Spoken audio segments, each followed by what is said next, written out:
साथियों, आप सभी लोगों के इंतजार की घड़ी जो थी वो खत्म हो चुकी है। पिछले वीडियो लेक्चर जो हम लोगों ने देखा था वहां पर हम लोगों ने ये देखा कि राम मंदिर के अंदर जो पैसों की चोरी हुई थी उसमें एसआईटी की जो टीम थी वो अपनी जांच करने के बाद में अपनी रिपोर्ट को लखनऊ में जाकर के सीएम योगी के पास में सौंप देती है और सौंपने के बाद में उसमें से कुछ चीज़ों की कार्रवाई की गई है। अब यहाँ से न्यूज़ हमारे पास में है कि राम मंदिर में जो चढ़ावा चोरी का मामला था उसमें 8 लोग क्या हुए हैं, गिरफ्तार हो गए हैं। अब यहाँ से देखना कि राम मंदिर के अंदर जो 8 लोग यहाँ से गिरफ्तार हुए हैं वो कह रहे हैं कि 79 लाख रुपए यहां से क्या हुआ है, उन लोगों के पास में से मिला हुआ है। कितने लाख रुपए? 79 लाख रुपए बच्चों यहां से उनके पास में से मिला हुआ है। चलिए, अब कह रहा है कि यहां से जो 79 लाख रुपए, लेकिन जो चोरी हुई थी वो ऐसा माना जा रहा था कितने था, 200 करोड़ रुपए की चोरी हुई थी। लेकिन मामला कितने का सामने निकल करके आ रहा है? 79 लाख, लगभग 80 लाख रुपए का मामला सामने निकल करके आया है। इसमें कितने लोगों को गिरफ्तार किया गया है? इसमें कह रहा है कि इसमें जो गिरफ्तार किया गया है वो चंपत राय ने भी अपना इस्तीफा दिया है। इसमें 8 लोगों को कुल गिरफ्तार किया गया है। आइए पूरी बात को स्टार्टिंग से समझते हैं। मामला की शुरुआत कैसे होती है? मामले की शुरुआत हमारे पास में ये है कि राम मंदिर में चढ़ावे से जुड़ी कथित चोरी और अनियमितताओं का पहली बार जो मामला सामने आया था वो 7 जून को मामला सामने आया था। प्रदेश सरकार ने 13 जून को अपनी एक टीम का गठन करती है। वो टीम का नाम क्या होता है? एसआईटी होता है। योगी सरकार ने इस टीम का गठन किया कि पता लगाओ कि कौन से लोग चोरी किए हैं। वहीं से 23 जून को एसआईटी पता करने के बाद में अपनी रिपोर्ट को योगी सरकार को क्या करती है, उत्तर प्रदेश की सरकार को सौंप देती है और उत्तर प्रदेश की सरकार अब कड़ा एक्शन ले रही है इन लोगों के प्रति में। पहली जो एफआईआर और गिरफ्तारी हुई है ये यहां से कह रहा है कि गुरुवार देर शाम श्री राम जन्मभूमि तीर्थ ट्रस्ट के सदस्य कृष्ण मोहन की शिकायत पर इस मामले में एफआईआर दर्ज की गई। ध्यान देने वाली बात यह रही है कि इस एफआईआर में ट्रस्ट के महासचिव चंपत राय और ट्रस्टी डॉक्टर अनिल मिश्रा सहित अन्य बड़े पदाधिकारियों के नाम भी शामिल नहीं थे।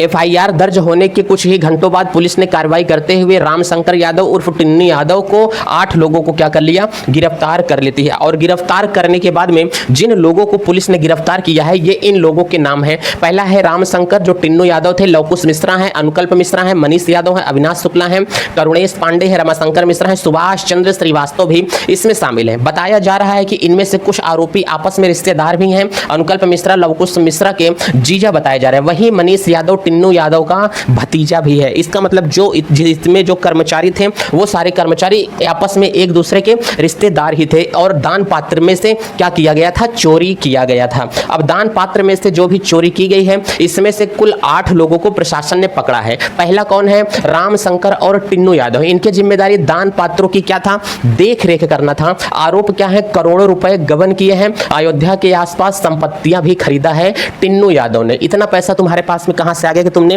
अयोध्या के पास में संपत्ति को खरीदा है। वहीं से कह रहा है कि अनुकल्प मिश्रा है, इनकी जिम्मेदारी रुपयों की गिनती में शामिल थे, पैसों की गिनती किया करते थे।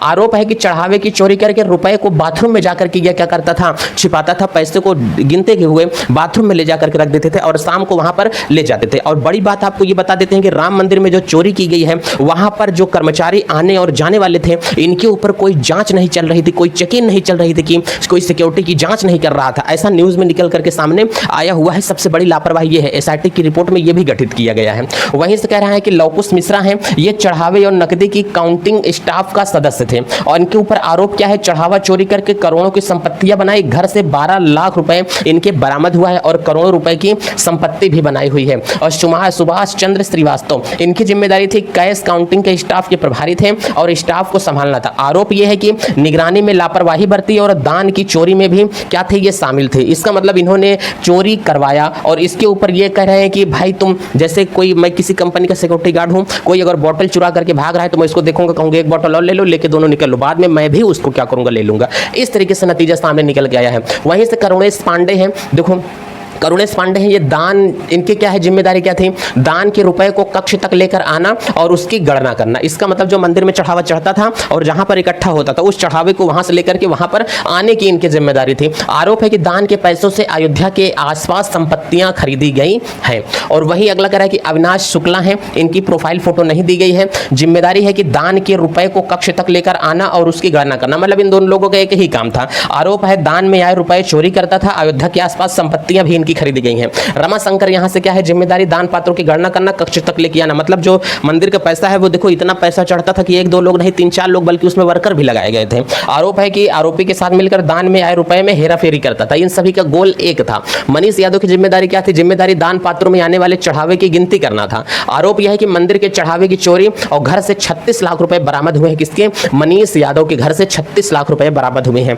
और ये वो सभी लोग हैं जो दान पात्रों में से चोरी किया करते, मंदिर के पैसों में से चोरी किया करते थे और चोरी करके भगवान राम के भक्तों की आत्मा को ठेस पहुंचाया करते थे। इस तरीके के लोग वहां पर गठित किए गए थे और व्यवस्थित किए गए थे। अब मीम्स निकल करके सामने क्या आती थी कि पहले तो मंदिरों में चप्पल की चोरी होती थी, वही चिंता थी, अब तो मंदिर में चढ़ावे की भी चोरी होने लगी है। लोग हिंदुत्व के ऊपर कहीं ना कहीं से देखो इस तरीके से सवाल उठाना शुरू कर दिए हैं। हम ही लोगों की वजह से यदि आज भावनाएं सही रहती तो ये सारी चीजें हम लोगों के पास में नहीं हो पाती बिल्कुल भी। अब कह रहे हैं कि गोपाल राव कौन थे, इसको जानिए पहले। कह रहे हैं कि संघ से जुड़े हैं, 2022 में निर्माण में मदद के लिए अयोध्या आए थे। शुरुआत में साइकिल से चलते थे, अलग अलग मंदिरों में संतों से संपर्क करते थे। राम मंदिर ट्रस्ट में गोपाल राव आमंत्रित सदस्य बनाए गए। अभी मंदिर में निर्माण प्रभारी हैं। ट्रस्ट की ओर से इन्हें गाड़ी दी गई है। मंदिर के लिए जमीनों का अधिग्रहण निर्माण काम की क्या करते थे, देख रेख का इनके ऊपर क्या था, जिम्मा था। कितनी हुई है बरामदी? कह रहा है कि ना सटीक आपको दिखाई दे रहा है कि जितना पैसा चोरी हुआ था सारा पैसा आपके पास में आ चुका है। चाहते तो इसको 495 रुपए भी कर सकते थे, लेकिन वहां पर दिखाया गया है कि 493 रुपए मंदिर से चोरी हुए थे और वो पकड़े गए। कितना पैसा आया है?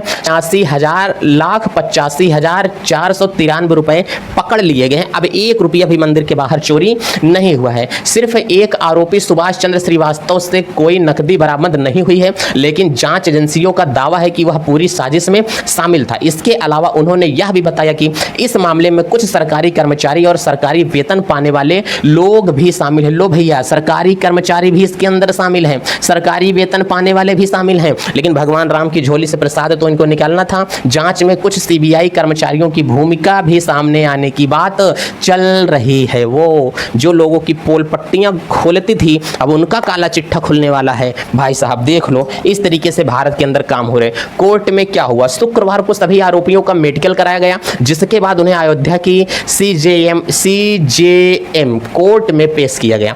कोर्ट ने अभी 8 आरोपियों को 14 दिनों की न्यायिक हिरासत में जेल भेज दिया है। अब अगली सुनवाई सोमवार को होने वाली है। चंपत राय और अनिल मिश्रा के इस्तीफे की चर्चा हो रही है। क्या ये दोनों लोग इस्तीफा देंगे? इसी बीच सूत्रों के हवाले से खबर सामने आई कि श्री राम जन्मभूमि तीर्थ ट्रस्ट के महासचिव चंपत राय और ट्रस्टी डॉक्टर अनिल मिश्रा ने अपने पद से इस्तीफा दे दिया है। भाई साहब इतना बना लिए हैं कि अब तुम कुछ नहीं कर सकते हो, इस्तीफा मैं दे देता हूं। बताया जा रहा है कि मंदिर के निर्माण प्रभारी गोपाल राव को भी मंदिर की व्यवस्था से अलग कर दिया गया है। हालांकि इन इस्तीफों को लेकर संबंधित पक्ष की आधिकारिक पुष्टि देखना महत्वपूर्ण होगा। सूत्रों के अनुसार अब ट्रस्ट का पुनर्गठन भी किया जा सकता है। देख लीजिए, आपके सामने सारे वीडियो को लेकर के यहाँ से पहुंच चुके हैं। और योगी जी ने कहा था कि हम दूध का दूध और पानी का पानी कर देंगे। वहीं से केजरीवाल का कहना है कि दिल्ली के पूर्व मुख्यमंत्री अरविंद केजरीवाल शुक्रवार को अयोध्या पहुंचे और रामलला के दर्शन किए। उन्होंने कहा कि भगवान राम के घर में महापाप हुआ है, जिन्होंने यह चोरी की है उन्हें कड़ी से कड़ी सजा मिलनी चाहिए। केजरीवाल ने आरोप लगाया कि दर्ज की गई FIR केवल दिखावा है और बड़े लोगों को बचाने की कोशिश की जा रही है। उन्होंने 2021 में राम मंदिर ट्रस्ट द्वारा खरीदी गई जमीन के पुराने विवाद का भी जिक्र किया और निष्पक्ष जांच की मांग की है। केजरीवाल का कहना है कि इसमें और बड़े लोग शामिल हैं। उन बड़े लोगों को शामिल बचाने के लिए छोटे लोगों को उठा करके जेल में डाल दिया गया है कि भाई साहब हमने ये चोर पा गया है, अब इसको हम लोग क्या करते हैं, जेल में डाल देते हैं। इतनी बड़ी चोरी की गई है, इसमें से क्या बताया जाए, किसका हाथ है किसका नहीं है, अब कैसे किसी चीज़ों को कहा जा सकता है। संजय राउत ने भी अपने यही से सवाल उठाए हैं। अब चीज़ों को आप लोग देखते रहें, अब एक एक चीज़ों को क्या आप लोगों के सामने बताया जाए, चीज़ों की आप लोग भी देख रहे हैं, सारी चीज़ों को यहाँ से समझा जा रहा है। ठीक है, तो राम मंदिर की जो चोरी की बात होती है वो सामने आ गई है। अगली रिपोर्ट क्या होगी वो आपके सामने जल्द ही ला करके रख दिया जाएगा। इसी के साथ चलते हैं। जय भारत।